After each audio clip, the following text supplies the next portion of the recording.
En ce temps-là, comme certains disciples parlaient du temple, des belles pierres et des ex-voto qui le décoraient, Jésus leur déclara : « Ce que vous contemplez, des jours viendront où il n'en restera pas pierre sur pierre.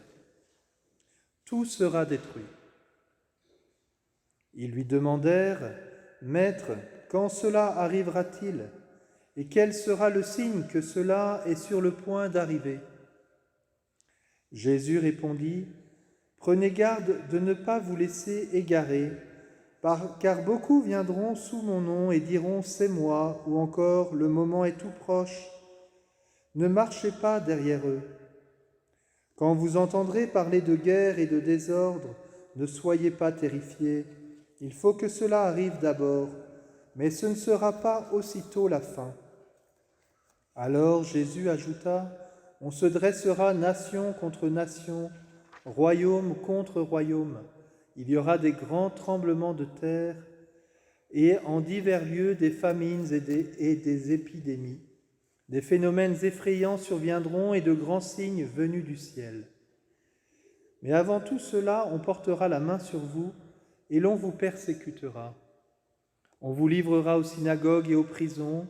On vous fera comparaître devant des rois et des gouverneurs à cause de mon nom. Cela vous amènera à rendre témoignage. Mettez-vous donc dans l'esprit que vous n'avez pas à vous préoccuper de votre défense. C'est moi qui vous donnerai un langage et une sagesse à laquelle tous vos adversaires ne pourront ni résister ni s'opposer. Vous serez livrés même par vos parents, vos frères, votre famille et vos amis, et ils feront mettre à mort certains d'entre vous. Vous serez détestés de tous à cause de mon nom, mais pas un cheveu de votre tête ne sera perdu. C'est par votre persévérance que vous garderez votre vie. » Acclamons la parole de Dieu.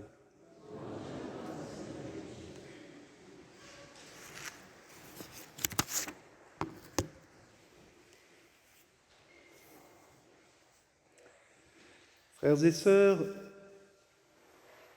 des jours viendront où ce que vous contemplez, il n'en restera pas pierre sur pierre, tout sera détruit.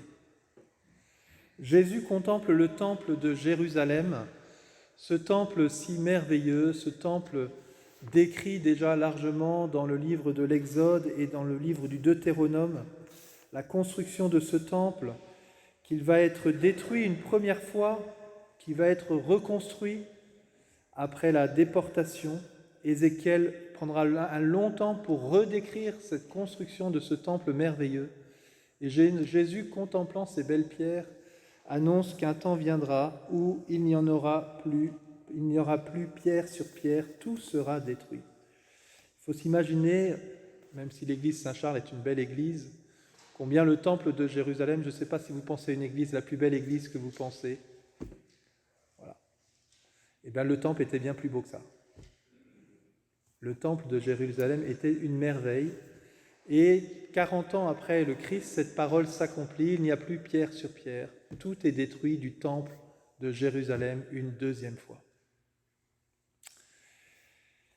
Jésus dira à la Samaritaine, au chapitre 4 de Saint Jean, « Vient le temps, et c'est maintenant, où vous ne m'adorerez ni à Jérusalem, ni sur cette montagne. Le Père cherche des adorateurs.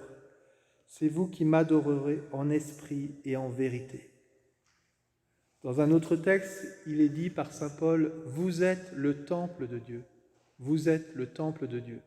Dans l'Épître aux Éphésiens, au chapitre 2, toute la construction s'élève harmonieusement et vous êtes chacun d'entre vous un membre de cette construction. Voilà l'Église finalement que le Christ construit, bâtit, que nous essayons de construire les uns avec les autres. C'est l'Église de ces pierres vivantes que nous formons les uns et les autres. Alors frères et sœurs, depuis 2 mois maintenant, je suis au milieu de vous, à Québec. Je reçois cette parole et je risque une parole sur cet édifice, sur ce bâtiment de Saint-Charles-Garnier, où depuis que je suis arrivé, j'ai la pression à droite et à gauche, j'ai des propositions, on m'a déjà dit ce que je pensais avant même que j'ouvre la bouche, il y a eu plein de choses comme ça déjà en 2 mois. Je sais que c'est un sujet compliqué, la question de survie des églises et où va-t-on dans ces églises. Je vous ai annoncé la semaine dernière que je vous en parlerai et finalement en priant je me suis dit que je n'en parlerai pas pendant les annonces parce que souvent à la fin des annonces, la fin de l'assemblée est déjà partie. Donc je vais vous en parler maintenant dans l'homélie. On va réfléchir un peu ensemble à cet édifice. Et donc depuis 2 mois que je suis à Québec, je vois ce Québec, ce beau Québec. Et si Jésus s'émerveille devant les temples de Jérusalem, il me semble qu'on peut s'émerveiller nous aussi devant toutes les pierres liées aux édifices religieux. Il n'y a pas une rue que je traverse en vélo sans voir tout d'un coup, tiens, un bâtiment, on me dit « Ah, mais là, il y a une petite communauté. Ah, là, il y avait des sœurs. Là, c'est un hôpital tenu par des religieux. Là, c'était un séminaire. Et puis là, c'est le grand séminaire. Et puis c'est devenu ça. » Combien d'édifices religieux dans ce vieux Québec et dans cette ville de Québec, c'est juste incroyable. Vous avez un patrimoine religieux qui est juste surhumain. Et en même temps, la réalité ecclésiale fait qu'aujourd'hui, eh bien, on voit bien qu'on ne sait pas tenir tout ce ce patrimoine religieux. Ce n'est pas un Français qui va vous parler de ces années 60, 70, de cette révolution tranquille, de fait de voir que nos églises ne sont pas remplies par tout le monde, que tous les chrétiens ne vont plus à la messe, que tout le monde ne donne plus à la capitation ou au denier de l'église, et qu'il y a nous sommes dans un monde différent finalement du monde d'avant, et dans lequel nous sommes invités à vivre dans la réalité de notre quotidien. Et déjà, de nombreux bâtiments ont déjà été vendus, ont trouvé d'autres vocations. Des églises sont devenues des centres d'entreprises, des bâtiments ecclésiaux ont été redonnés à l'État. Le séminaire, le fameux séminaire de Québec, vend une partie de ses bâtiments pour en faire d'autres lieux universitaires. Tout cela habite tout notre quartier, tous nos quartiers d'ici. La semaine dernière, le curé de Saint-Pierre, enfin le curé, il n'est pas Saint-Pierre, il s'appelle Pierre, mais je n'ai pas son nom de famille, le curé Notre-Dame de Foix, qui a 9 paroisses à son église, annonçait la fermeture de 3 églises qui sont à 3 km d'ici, Saint-Matthieu, Saint-Yves, j'ai oublié la 3e église, qui vont donc fermer. 3 autres bâtiments de nos quartiers vont fermer. Et donc cette question et cet évangile, frères et sœurs, n'est plus qu'actuel pour nous. Nous voyons ces pierres et nous disons un jour viendra où peut-être il ne restera plus rien. Alors, que va-t-on faire, nous, ici, dans cette communauté paroissiale? Que va-t-on décider de vivre? Frères et sœurs, encore une fois, je risque une parole, même si je suis un peu le dernier venu, et même si il est dit dans l'Évangile, on portera la main sur vous, on vous persécutera, on vous livrera aux synagogues et aux prisons. Alors je tremble parce que je n'ai pas envie de partir aux synagogues et en prison, mais en même temps, si je dois subir la persécution, eh bien, je subirai la persécution. Je peux vous partager que comme prêtre, il y a des persécutions extérieures qui ne sont pas si violentes que ça, au fond. Le monde nous rejette, le monde ne nous aime pas, le monde nous critique. Je vous disais la semaine dernière qu'on m'avait dit « église pédophile » en me croisant, et je dis voilà, c'est normal, il faut le dire, voyez. C'est normal que l'on m'insulte, comme le dit l'Évangile. Il y a une petite différence aujourd'hui, c'est que dans l'Évangile, on nous insulte à cause de mon nom. Je suis insulté à cause du nom de Jésus. Nous, aujourd'hui, on n'est pas insulté à cause du nom de Jésus. On est insulté à cause de nos fautes, de nos péchés, à cause de nos actes mauvais. Si je n'ai pas commis d'acte pédophile, si quelqu'un m'agresse en me disant « vous êtes l'église pédophile », c'est que ce n'est pas à cause du nom de Jésus qu'on est persécuté. Et c'est important de prendre conscience de ça. Nous avons commis des crimes, nous avons commis des erreurs, et nous avons à assumer cela. Voilà. L'idéal, c'est d'être persécuté au nom de Jésus. Les persécutions les plus violentes que j'expérimente, en tout cas de mon côté, elles ne sont pas hors de l'Église, elles sont dans l'Église. Elles sont quand elles viennent de nos frères et sœurs à l'intérieur de la communauté. Ça, c'est difficile à vivre, c'est sûr. Quand nous sommes entre chrétiens et que finalement, au lieu de s'encourager et de construire l'édifice de l'Église, nous recevons critiques les uns des autres mutuellement en disant « c'est la faute d'un tel, c'est la faute d'un tel », là où nous n'avançons plus. Vous voyez, je tiens un suspense, on ne sait toujours pas ce que je vais dire, ça commence à stresser là. Alors, frères et sœurs, que va-t-on faire? Frères et sœurs, force est de constater que notre communauté paroissiale de Dina Bélanger a dû se rassembler comme beaucoup de communautés au Québec. Depuis 10 ans, le cardinal Lacroix a lancé harmonisation des communautés paroissiales, formant les unités pastorales que j'hérite, que je découvre.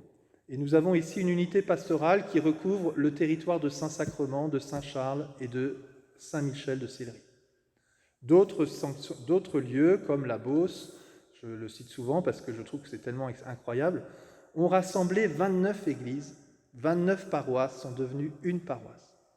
Et le constat est qu'aujourd'hui, nous n'avons pas encore accepté, nous avons du mal à entrer dans cette logique, pas seulement ici, mais dans toutes les paroisses, dans la logique d'avoir une seule paroisse, une seule église, de comprendre, rentrer dans une autre logique. En même temps, cette réalité est passée au niveau administratif. Il n'y a pas 3 conseils de fabrique comme il y a 10 ans, il y a un seul conseil de fabrique.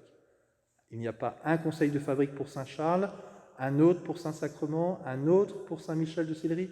Il n'y a qu'un seul conseil de fabrique qui doit gérer 3 églises, 3 bâtiments. Et ceci est important de comprendre cela tous ensemble, frères et sœurs. Ça me semble important de prendre ce temps de partager cela en communauté, puis de se rassembler autour de l'Eucharistie pour que nous prenions conscience de cette réalité, cette dure réalité. Nous ne sommes plus en train lorsque nous portons cette Église, ce n'est plus seulement, vous avez vu ces dernières années, ce conseil de fabrique a beaucoup travaillé la question de Saint-Sacrement avec ses travaux, tout cet engagement, cette fatigue qu'il y avait sur ce bâtiment, cette usure pour certains marguilliers, d'avoir engagé et travaillé cette question de Saint-Sacrement. Vous voyez, il y a un vrai travail difficile, douloureux, c'est jamais facile de voir une église qui tombe en ruine. Mais donc tout cela pour dire, frères et sœurs, que alors qu'avant il y avait une équipe qui gérait une église, aujourd'hui nous avons une équipe qui gère 3 églises, avec beaucoup plus de difficultés financières. Alors, frères et sœurs, eh bien, aujourd'hui, alors que la question se posait, on m'a dit en arrivant, est-ce que vous fermez l'église ? Je fais le choix, moi, Père Benoît Guédas, en ayant parlé avec le Conseil des Marguilliers, de ne pas fermer l'église Saint-Charles-Garnier. Je fais le choix de la laisser ouverte, parce que j'arrive depuis 2 mois et je ne peux pas encore expliciter ce que l'on peut faire. Mais je fais le choix, quelqu'un me dit « ça ne va pas fermer ». Je ne vous dis pas que ça ne va pas fermer. Je vous dis que je fais le choix qu'on la laisse ouverte cette année, mais qu'on réfléchisse tous ensemble. Que ce ne sera pas la responsabilité du conseil de fabrique, que ce ne sera pas la responsabilité du curé, que ce sera notre responsabilité. De fait, des décisions ont dû aller assez rapidement, sûrement à la fin de l'année, vu la complexité, vu le changement de curé, vu tout cela. Aujourd'hui, on a bien affirmé qu'on ne fermait pas l'église, et je vous le confirme. La réalité aujourd'hui, c'est que pour pouvoir faire vivre cette église, eh bien, ça vive, et non pas seulement cette église, mais notre paroisse, c'est-à-dire tout le secteur paroissial avec Saint-Michel, avec Saint-Charles, tous ces édifices, c'est des coûts. Le coût journalier du chauffage, mais aussi des coûts, comme le disait monsieur, que j'ai oublié son nom, un ancien marguillier d'il y a 10 ans, qui me disait, mais en fait, le carnet de santé de la paroisse, de toute église, en fait, c'est environ $1 million tous les 5 ans.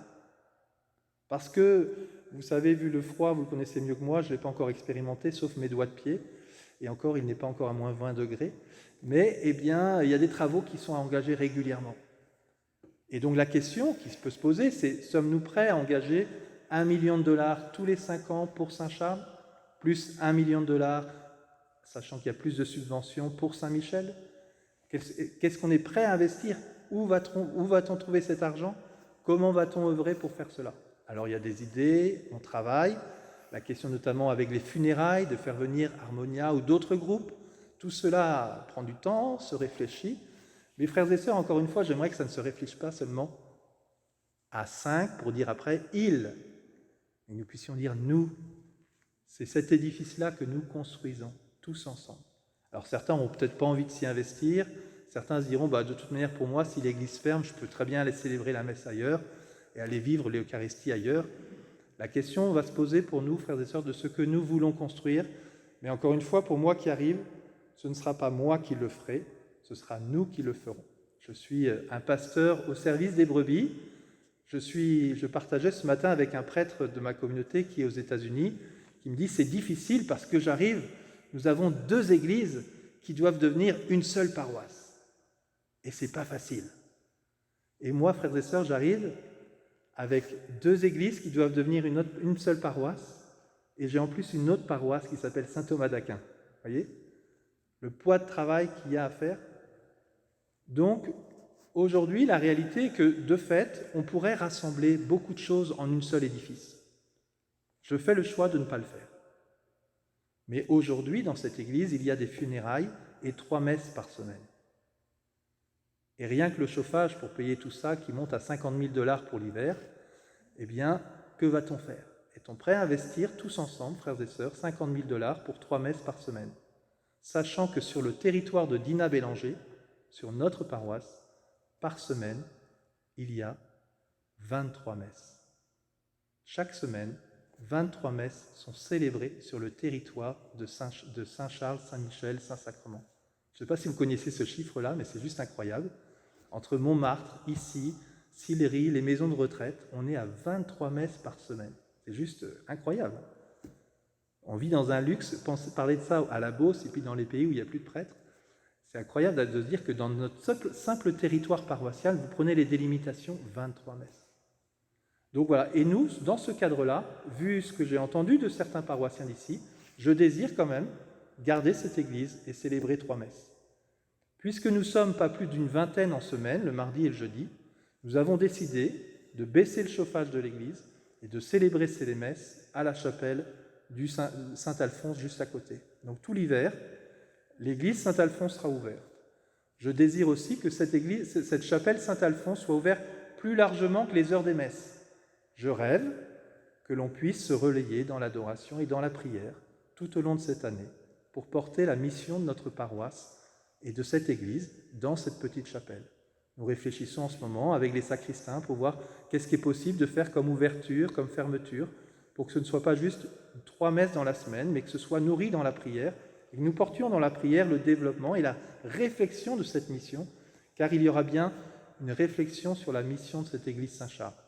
Je trouve de fait cette église agréable, belle, réjouissante. Il est beau de célébrer ici.